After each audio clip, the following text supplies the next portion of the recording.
Hello, എൻ്റെ പേര് ജുനൈസ്. ഇന്ന് ഞാൻ കൊച്ചിയിൽ നിന്ന് കോട്ടയം വരെ പോവാണ്. കാരണം എനിക്ക് രണ്ടുപേരെ മീറ്റ് ചെയ്യണം. ഇത് ഞാൻ താമസിച്ച ഹോട്ടൽ റെസ്റ്റോറൻ്റ് ആയിരുന്നു.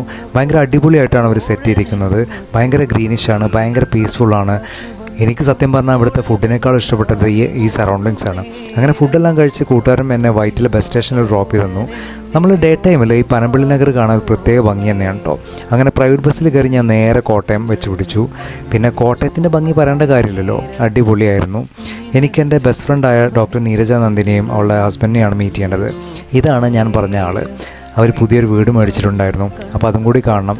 വീടൊക്കെ അടിപൊളിയായിരുന്നു. വീടെല്ലാം ചുറ്റിക്കറങ്ങി കണ്ടു. എന്നിട്ട് ഞങ്ങൾ നേരെ ഏറ്റുമാനൂരേക്കാണ് പോയത്, അവരുടെ സ്വന്തം വീട്ടിലേക്ക്. പിന്നെ കോട്ടയംകാരുടെ ഫുഡിൻ്റെ കാര്യം പറയേണ്ട കാര്യമില്ലല്ലോ. ഫിഷ് കറിയും ചക്കപ്പുഴുക്കും ചോറും എല്ലാം അടിപൊളിയായിരുന്നു. എന്നിട്ട് ഞങ്ങൾ നേരെ ഒരു കോഫി ഷോപ്പിലേക്കാണ് പോയത്. നമ്മുടെ ഏറ്റുമാനൂരിൽ നിന്ന് കോട്ടയം പോകുന്ന മിഡിൽ എവിടെയായിട്ടാണിത്, എനിക്ക് കറക്റ്റ് ലൊക്കേഷൻ അറിയില്ല. അടിപൊളിയായിരുന്നു. ഒരു പാടത്തിൻ്റെ നടുക്ക് അവർ അടിപൊളിയായി സെറ്റ് ചെയ്തിട്ടുണ്ട്. ഭയങ്കര പീസ്ഫുള്ളാണ്.